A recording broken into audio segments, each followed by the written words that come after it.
Yo, what's up, guys? I'm Andre. I'm a producer and audio engineer. If you haven't been here to my channel before, welcome. I made a beat here, and I made it with somebody's voice.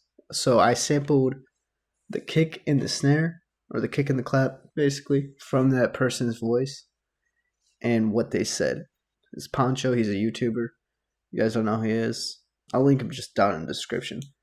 But in his videos, basically, he has this one part of the video, like if he's like reacting to something, he'll essentially put his own music like over it. And it's not like really music, it's kind of a joke type of thing. He basically made his own song for the songs that are like in the TikToks he's reviewing or whatever, because that gets copyrighted on YouTube, right? So yeah. Anyway, I sampled this dude's voice.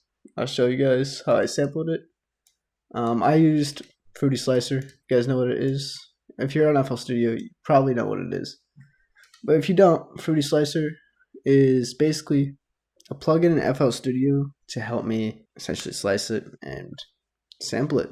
That's just like, these are all chops of the sample, right? All I did was I just basically sliced it every sixth of a beat. I just clicked this option here. So when I did that, you come out with a bunch of chops of the whole sample essentially. Basically chopping it up helped me figure out what I wanted to do with the sample first of all, because I didn't really know what I wanted to sample. I just knew I wanted to sample it because it'd be fun, right? To sample someone's voice.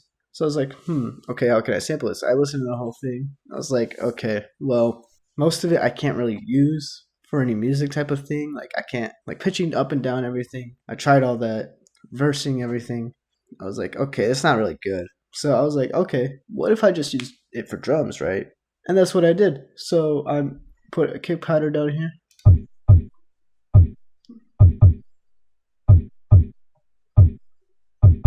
Right, I put that kick pattern down, and you can actually hear like some of his voice in it. I couldn't take it out. I actually like really tried with EQ for a long time. That took a long while.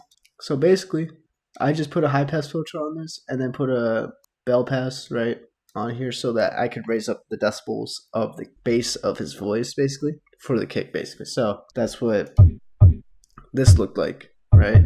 I couldn't really take the voice out. It was kind of hard to do. I really tried for a while. And then I put a compressor on it, basically.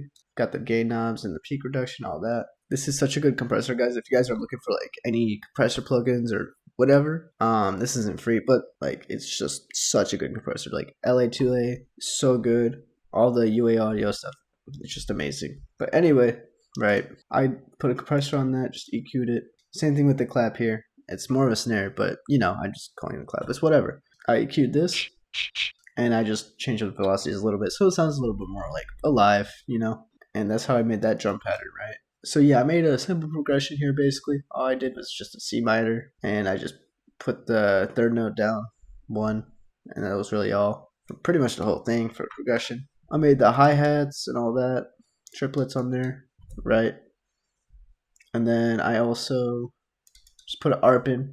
I made this ARP here. And then I put in brass, like trumpets, piano, violins or strings, a bell also, and a pad here too. And this is just another piano. Okay, anyway. I have my own sample I made here myself, basically. I just put that in, pitched it down 200 cents. Yeah. So that was how I made the beat, guys. Thank you guys so much for watching. I'll see you guys later. Like, subscribe, you know what to do, and stay tuned for more. Peace.